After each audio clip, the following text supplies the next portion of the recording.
Hi, everybody, and welcome back. We're going to go ahead and share my screen. Let's finish up this particular lecture.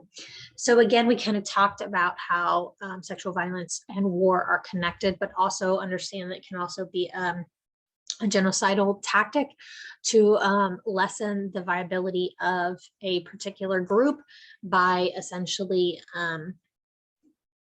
what would be considered, I guess, breeding them out, but in doing that in a very traumatic and violent way.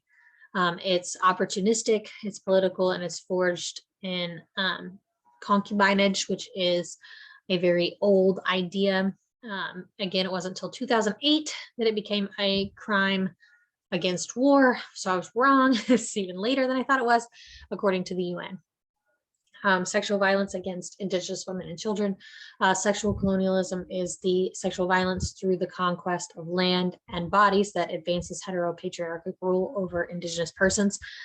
This has been a considerable part of American history that we like to throw under a rug or talk about very limitedly, but it's something that is incredibly important to have a conversation about.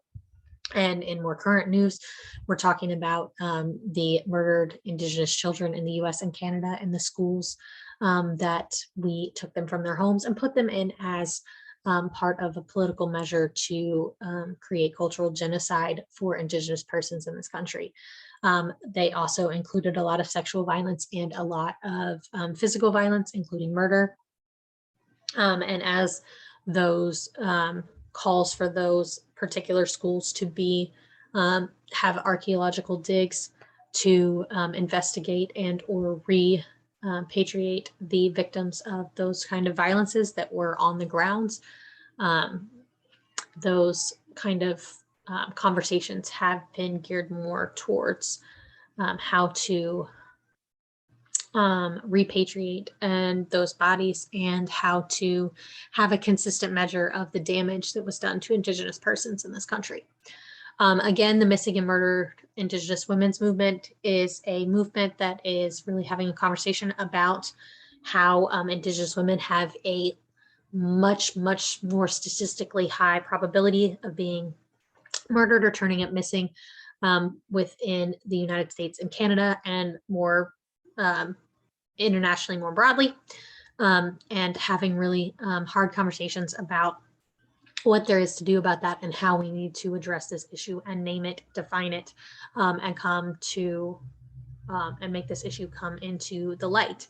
There is a considerable amount of political clout that is working against this movement to create space where these conversations are drowned out. But it is something that is incredibly important, and it is something that needs to be a very active and lively conversation. Again, murder is the third leading cause of death for Indigenous women, just to put in perspective how high that rate is and chance is. Okay, so we're going to get into child sex abuse. Again, these are very hard conversations, so just make sure you're taking care of yourself. A broad term includes all offenses that involve sexuality, sexually touching, exploiting, assaulting, or any form of sexual contact with children. Child molestation is when is used to describe a child as forced, coerced, or threatened to engage in any sexual contact with an adult or otherwise. There's a lot of grooming and familiarity, usually with the offenders who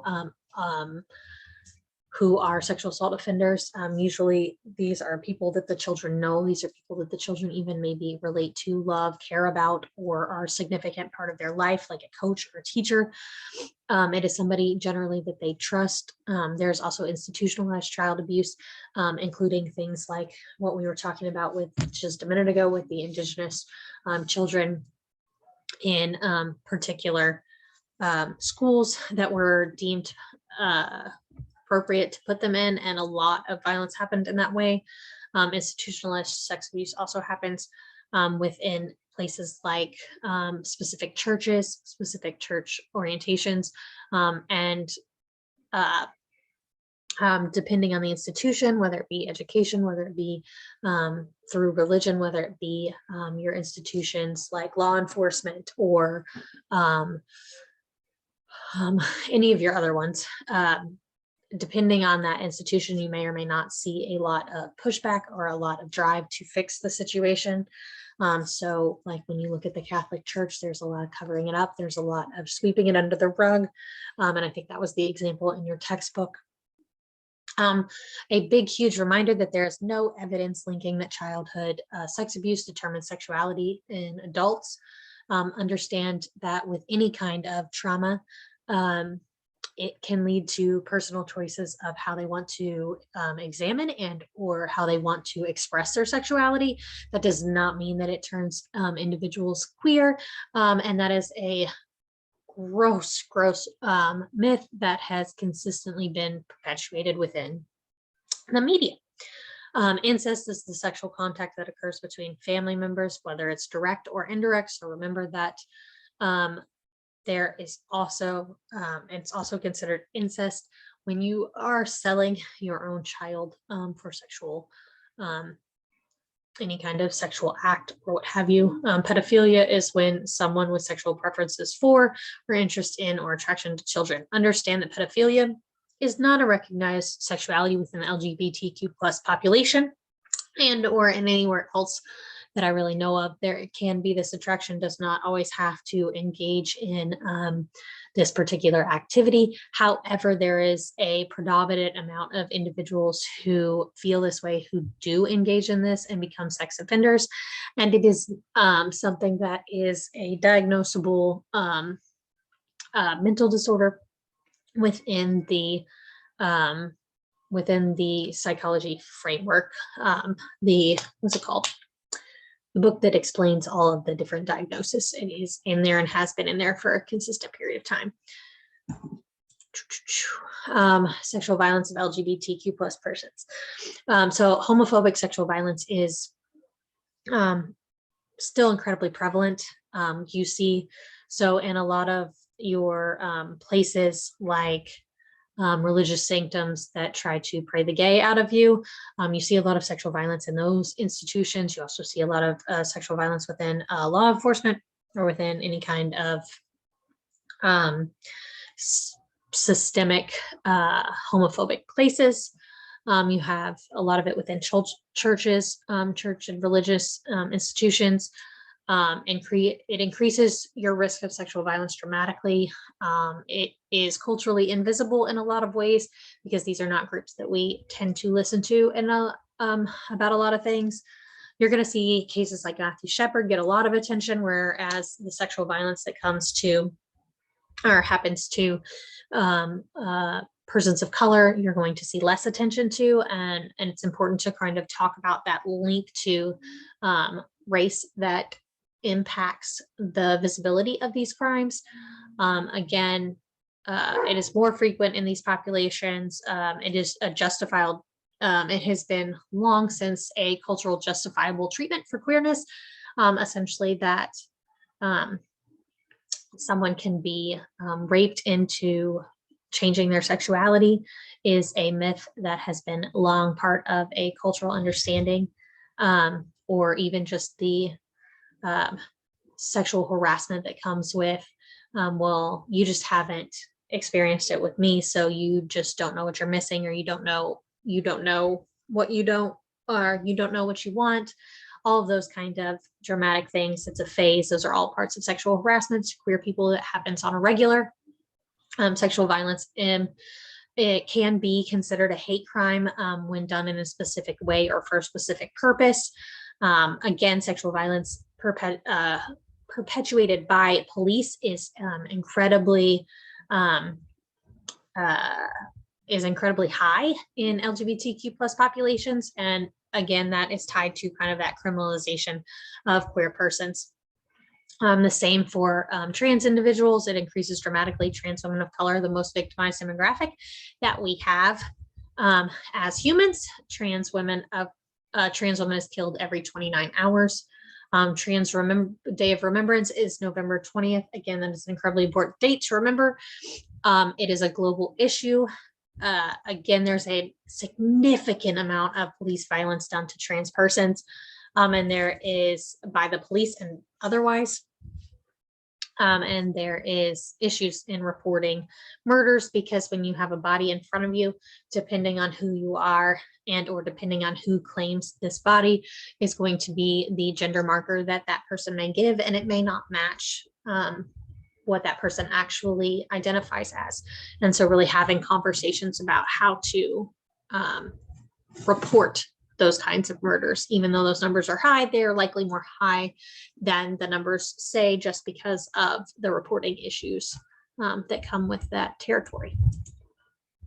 So talking about sexual violence in the prison system. So the prison system was an entire section in your book, and it's carceral sexuality is that any and all sexual encounters that happen to incarcerated persons, including consensual encounters between inmates, non-consensual sexual encounters or rape, and sexual encounters between incarcerated persons and correctional staff, which, by the way, is always illegal.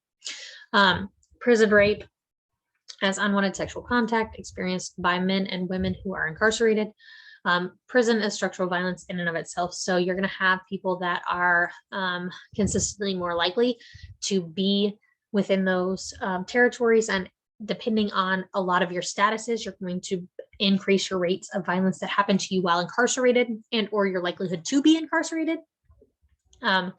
Prison sex as rape culture and homophobic rhetoric. So you're going to hear a lot of that don't drop the soap crap and really icky conversations in your media and any kind of cop drama. There's a lot of it. I'm going to send you there and they're going to think you're really pretty.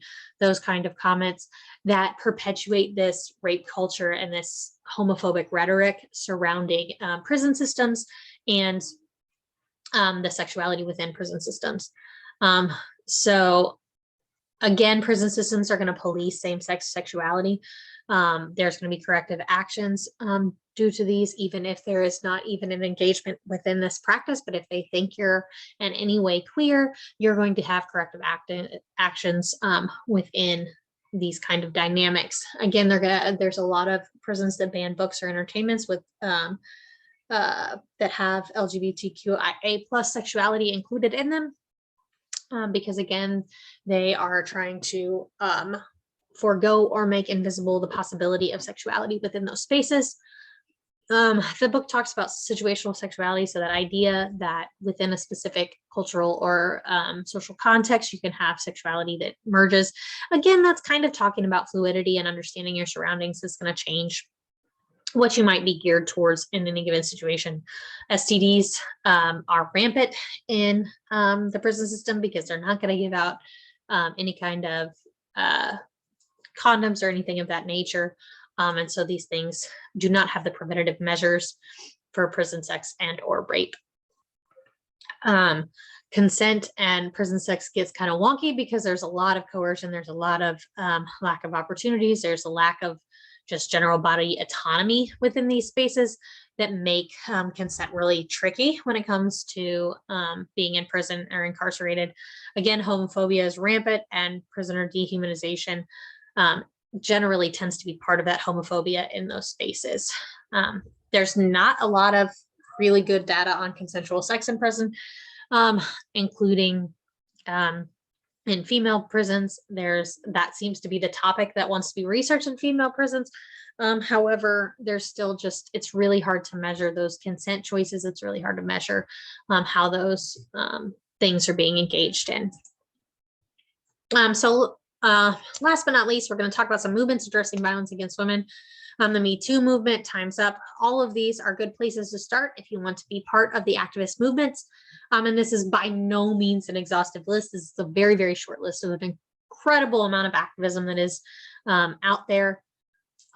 Make sure that you look into some of this if you are interested, and we will, as a team, work towards ending violence against women and or rape culture and or sexual violence as a whole.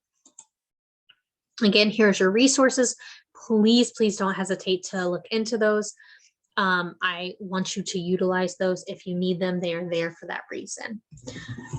Thank you so much. Again, take care of yourself as you work through this material, and let me know if you have any questions, concerns, or otherwise. Thanks so much.